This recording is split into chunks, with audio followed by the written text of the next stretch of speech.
Student आप सबका मेरे यूट्यूब चैनल में बहुत बहुत स्वागत है। क्वेश्चन नंबर 1 का है, ये हीट ट्रीटमेंट प्रोसेस में जो आता है आपका केस हार्डनिंग एवं केस हार्डनिंग की विधियाँ, उसी का वन लाइनर मतलब वन लाइनर नहीं ऑब्जेक्टिव क्वेश्चन है। तो आइए देखते हैं क्या है। इस्पात का आवरण दृढ़ीकरण होता है। Option number B is right answer. उचित तापीय उपचार द्वारा इस्पात के ऊपर तथा इस्पात की सतह या आवरण का दृढ़ीकरण। इसी तरह इंग्लिश में देख लेते हैं क्या होगा इसका। In the hardening of the case और surface of the steel above steel by proper heat treatment. तो मतलब इसका जो तापीय जो इसका उपचार करने के लिए किस लिए कहता है, इस्पात के ऊपर था इस्पात की सतह का आवरण का दृढ़ीकरण, मतलब जिसका फेस होता है उसका जो स्ट्रक्चर फेस का स्ट्रक्चर होता है उसको हार्ड करने के लिए इसका प्रोसेस करते हैं। ठीक है, तो आइए क्वेश्चन नंबर देखते हैं। सेकंड क्या है, निम्न में से कौन सी प्रक्रिया को केस हार्डिंग कहते हैं। कार्बोराइजिंग जो होती है केस हार्डिंग होती है। कार्बोराइजिंग का मतलब होता है किसी भी जो कुछ मेटल रहेगा उसके ऊपर जो है कार्बन का परसेंटेज को परफॉर्मेंस को बढ़ाना, उसको केस हार्डिंग कहते हैं इसको। और उसी में इसका जो प्रोसेस है उसको कहते हैं कार्बोराइजिंग कहते हैं। ठीक है, आइए क्वेश्चन नंबर 3 देखते हैं। क्वेश्चन नंबर 3 में क्या है, ऊष्मीय उपचार का मुख्य उद्देश्य क्या है। तो ऊष्मीय उपचार का मुख्य उद्देश्य क्या है कि इस्पात के यांत्रिक गुणों में सुधार करना। क्या है, option number D is right answer है। एनीलिंग का मुख्य उद्देश्य क्या है। एनीलिंग का मुख्य उद्देश्य ये होता है कि लोहा जो होता है वो उसको आप उस परफॉर्म में लेके आएँ कि उसमें जो मशीनिंग प्रोसेस हो उसमें वो आराम से हो सके। तो स्टील को नरम करना होता है। ठीक है, और फिर उसके बाद जो होता है क्या, हार्डनिंग के लिए उद्देश्य क्या होते हैं। हार्डनिंग के उद्देश्य क्या होते हैं। हार्डनिंग के उद्देश्य होते हैं कि घिसाव प्रतिरोध के लिए उच्च कठोरता करना। Option number D is right answer. Develop high hardness to resistance wear. ठीक है, क्वेश्चन नंबर आते हैं नेक्स्ट पे देखते हैं। क्वेश्चन नंबर 6 क्या है, निम्न कार्बन इस्पात पर कठोर सतह प्राप्त करने के लिए निम्न में से कौन सी विधि होती है। तो जिसमें लो कार्बन स्टील होता है उसमें आप क्या कहते हैं, कार्बोनाइजिंग करते हैं। किसमें क्या करते हैं, जो भी लो कार्बन स्टील उसको कार्बोनाइजिंग प्रोसेस करेंगे उसमें उसको हार्डनेस को बढ़ाने के लिए।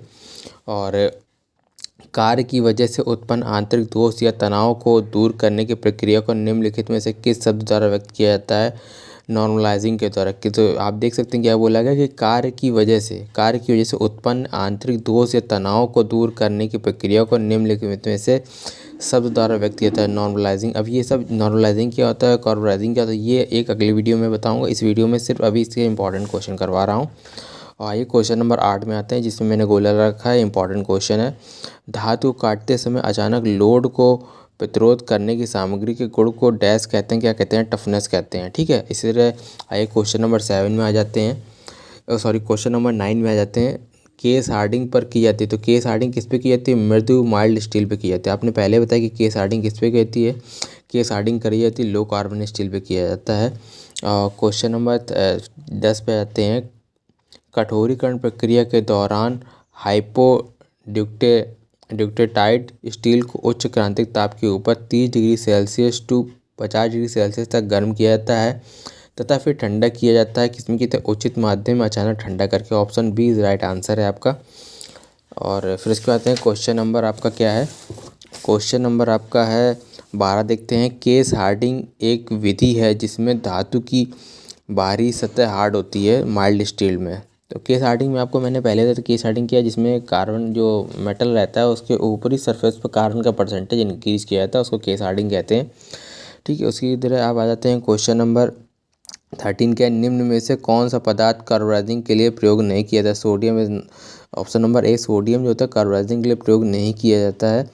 और क्वेश्चन नंबर 14 पे आ जाते हैं। गैस नाइट्राइडिंग में माइल्ड स्टील पार्टों को 500 डिग्री सेल्सियस तक गर्म करके डैश गैस को गर्म पार्ट में प्रभावित किया था। तो जो माइल्ड स्टील होता है उसको 500 डिग्री टेम्परेचर पर ले जाकर उसके ऊपर कौन सी गैस को प्रभावित किया था, अमोनिया गैस को प्रभावित किया था। ठीक है, और क्वेश्चन नंबर आ जाते हैं। फ्लेम हार्डिंग की प्रक्रिया डैश के बने पार्टों पर की जाती है, पिग आयरन पर। तो जो फ्लेम हार्डिंग का प्रोसेस वो किस पे किया जाता है, फ्लेम हार्डिंग का प्रोसेस जो था पिग आयरन पे किया जाता है। किस पे किया जाता है, फ्लेम हार्डिंग का प्रोसेस जो था पिग आयरन पे किया जाता है।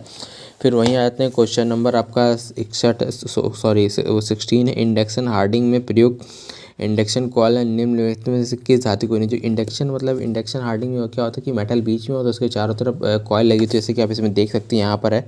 तो इसी तरह के इसमें जो इंडक्शन हार्डिंग जो कॉयल होती हैं ये किसकी बनी होती है, कॉपर ट्यूब की बनी। तो option number A is right answer.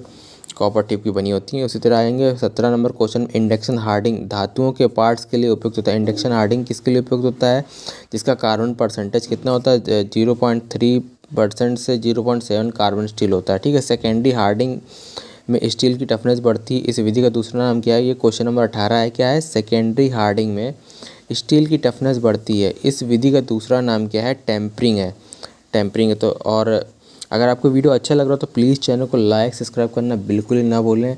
मैं आपके लिए हर एक टॉपिक का वीडियो बनाऊंगा, इसी तरह प्रीवियस ईयर आए हुए क्वेश्चन का। अभी मैं जान रहा हूँ कैमरा हिल रहा है और इस चीज़ का मैं सुधार करूँगा। इस विधि में छोटे आकार की जॉब को हार्डनिंग करना कठिन होता है, क्योंकि इसमें पूरी मोटाई में जॉब हार्ड हो जाती है। तो फ्लेम हार्डिंग में क्या होता है कि इसमें पूरी मोटाई में जॉब हार्ड होता है। आप देखते हैं कि आप लेके जाते हैं जो लोहार होता है उसके आप गर्म करता है, वो गर्म करने के बाद में पूरा रेड हो जाता है, तो फ्लेम हार्डिंग होता है उसको। ठीक है।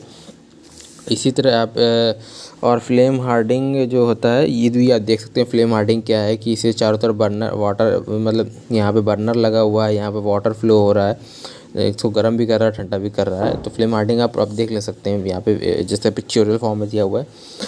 निम्न में से किस गैस का प्रयोग कार्बोनाइजिंग के लिए नहीं किया था। एलपीजी गैस का प्रयोग कार्बोनाइजिंग के लिए नहीं किया था, बाकी कार्बन मोनोऑक्साइड, मीथेन, प्रोपेन, इन सब का प्रयोग किया जाता है।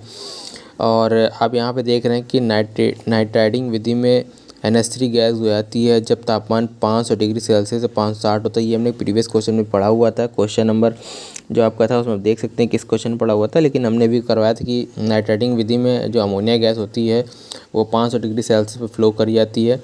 और यही इसी के 21 क्वेश्चन हो गए। इसके बाद एनेलिंग और नॉर्मलाइजिंग है, ये अभी टॉपिक अगले वीडियो पे आएगा।